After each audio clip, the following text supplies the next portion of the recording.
السلام علیکم اسٹوڈنٹ، سواگت ہے آپ کا اپنے چینل نور زیبا پر۔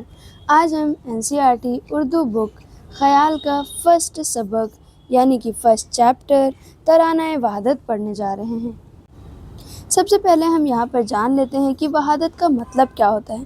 تو وحدت کا مطلب ہوتا ہے unity of God, unity of God, یعنی کہ اس کا مطلب ہے وحدت کا مطلب ایک ہونا، یعنی کہ یہ نظم ہمیں بتاتی ہے کہ اس پورے کائنات میں سنسار کو بنانے والا اور چلانے والا صرف ایک ہی مالک ہے، اور وہ کون ہے؟ وہ ہے ہمارا اللہ رب العزت۔ تو اسٹوڈنٹ، کیا آپ نے کبھی سوچا ہے جب آپ صبح اٹھتے ہیں اور آسمان میں چمکتا ہوا سورج دیکھتے ہیں، یا رات کو ٹمٹماتے ہوئے تارے دیکھتے ہیں، یا مہکتے ہوئے پھول یا جھومتے ہوئے درخت دیکھتے ہیں، تو کیا کبھی آپ نے سوچا ہے کہ ان سب خوبصورت چیزوں کو بنانے والا کون ہے؟ تو ہماری اس نظم کے شاعر تریلوک چند محروم جی نے اسی خوبصورت بات کو بہت پیارے الفاظ میں پرویا ہے۔ آئیے مل کر جانتے ہیں کہ یہ نظم ہمیں کیا سکھاتی ہے۔ ہم اس پہلے سبق کے پہلے لائن کو دیکھتے ہیں۔ ہر ذرے میں ہے ظہور تیرا، یعنی کہ اس کا مطلب ہے اے خدا، اس دنیا کی ہر چھوٹی سے چھوٹی چیز اور ہر ایک ذرے میں تیرا ہی جلوہ ہے اور تیرے ہی جھلک نظر آتی ہے۔ خورشید و قمر میں نور تیرا، خورشید مطلب ہوتا ہے سورج، یعنی کہ سورج کی تیز دھوپ ہو، یا قمر یعنی کہ چاند، سورج کی تیز دھوپ ہو یا چاند کی ٹھنڈی روشنی، ان دونوں میں جو نور اور اجالا ہے وہ تیرا ہی دیا ہوا ہے۔ افسانہ تیرا جہاں تہاں ہے، اس کا مطلب ہے تیری قدرت اور تیری مہانتا کا افسانہ، افسانہ مینس ہوتا ہے قصہ، ٹھیک ہے، قصہ پورے جہاں میں، یہاں تک کہ چھپی ہوئی نہا چیزوں میں بھی پھیلا ہوا ہے۔ نہا مطلب ہے چھپی ہوئی، ٹھیک ہے، چھپی ہوئی، اس کا مطلب ہے تیری قدرت اور تیری مہانتا کا افسانہ پورے جہاں میں، یہاں تک کہ چھپی ہوئی چیزوں میں بھی پھیلا ہوا ہے۔ چرچا ہے قریب و دور تیرا، اس کا مطلب ہے چاہے کوئی جگہ پاس ہو یا دور، ہر طرف بس تیری ہی بڑائی اور تیرا ہی نام کا چرچا ہے۔ گاتے ہیں سحر ہوا میں کیا کیا، دم بھرتے ہیں سب تیرا، یعنی کہ گاتے ہیں سحر ہوا میں کیا کیا، دم بھرتے ہیں تیرا، اس کا مطلب ہے جب تیز ہوا چلتی ہے تو درخت یعنی کہ شجر جھوم جھوم کر نہ جانے کون کون سے خوبصورت نغمے گاتے ہیں، اور سرشٹی کی ہر ایک چیز اور ہر طریقہ طور بس تیری ہی موجودگی کی گواہی دیتا ہے اور تیرا ہی دم بھرتا ہے۔ پھر اگلی لائن آتا ہے تو جلوہ فگن کہاں نہیں ہے، اینڈ وہ جہاں نہیں ہے تو وہاں نہیں ہے، وہ جا نہیں ہے تو جہاں نہیں ہے۔ وہ جلوہ فگن کہاں نہیں ہے، اس کا مطلب ہے اے مالک، ایسی کون سی جگہ ہے جہاں تیرا جلوہ یعنی کہ جلوہ فگن دکھائی نہ دیتا ہے۔ وہ جہاں نہیں تو جہاں نہیں، اس پوری کائنات میں ایسی کوئی جگہ جہاں ہی نہیں ہے جہاں تیری موجودگی، تیری قدرت نہ ہو۔ تاروں میں چمک دمک تری ہے، جو رعد میں ہے کڑک تری ہے، اس کا مطلب ہے رات کو آسمان میں جو تارے ٹمٹماتے ہیں ان کی وہ چمک دمک تیری ہی بنائی ہوئی ہے، اور بارش کے وقت بادلوں کی جو بھیشڑ گرجنا ہے یعنی کہ رعد ہے وہ اور کڑک سنائی دیتی ہے، یعنی کہ جو گرجن ہے، بادل کی گرجن ہے، کڑک سنائی دیتی ہے، وہ تیری ہی طاقت اور رعب کا احساس کراتی ہے۔ ہر گنچے میں ہے تیرا تبسم، ہر گل میں بھری مہک تری ہے، باغ میں کھلتی ہوئی ہر ایک کلی گچھا میں ایسا لگتا ہے جیسے تیری ہی مسکان یعنی کہ تبسم، تیری ہی مسکان یعنی کہ تبسم بکھری ہوئی ہے، اور ہر ایک پھول یعنی کہ ہر ایک گل میں کے اندر جو دھیمی دھیمی خوشبو اور مہک بسی ہے وہ تیری ہی عطا کی ہوئی ہے۔ کہتی ہے کلی کلی زباں سے، میری یہ نہیں چٹک تری ہے۔ باغ کی ایک ایک کلی اپنی خاموش زبان سے یہی پیغام دے رہی ہے کہ میرے کھلنے کی یہ جو چٹک اور سندرتا ہے یہ میری اپنی نہیں بلکہ اے خدا، اے اللہ تیری ہی دی ہوئی دین ہے۔ شکفتہ ہے تو چمن چمن میں، خندہ ہے گلاب و یسمن میں، خندہ ہے گلاب و یسمن میں۔ اس کا مطلب ہے ہر باغ اور چمن میں جو پھول کھلتے ہیں یعنی کہ شکفتہ کھلتے ہیں ہوتے ہیں، ان میں تیری ہی کاریگری نظر آتی ہے، چاہے گلاب کا پھول ہو یا چمیلی یعنی کہ یشمن ہو، ان کے مسکرانے یعنی خندہ ہونے میں تیری ہی قدرت کی جھلک مسکرا رہی ہے۔ ٹھیک ہے، خندہ مینس ہوتا ہے مسکرانا۔ آگے دیکھتے ہیں اس کی پنکتی، یہ کشمکش حیات کیا ہے؟ یہ کشمکش حیات مینس ہوتی ہے زندگی کی الجھنیں، یعنی کہ انسان پوچھتا ہے کہ یہ کشمکش حیات، زندگی کی الجھن اور بھاگ دوڑ آخر کیا چیز ہے؟ تیرا ہو کرم تو بات کیا ہے؟ یعنی کہ لیکن اگر اس زندگی پر اے اللہ تیرا کرم یعنی کہ مہربانی ہو جائے تو پھر کیا ہی بات ہے، سب آسان ہو جاتا ہے۔ اے رہبر کاروان ہستی، اے کاروان ہستی، زندگی کی اس قافلے کے رہبر یعنی کہ سچا راہ دکھانے والے مالک، راہ غم مشکلات کیا ہے؟ جب تو ہمارے ساتھ ہے اور راستہ دکھا رہا ہے تو پھر اس راہ غم مینس ہوتا ہے دکھ کا راستہ، ٹھیک ہے، دکھ کے راستے کی مشکلات یعنی کہ پریشانی کی کیا حیثیت ہے؟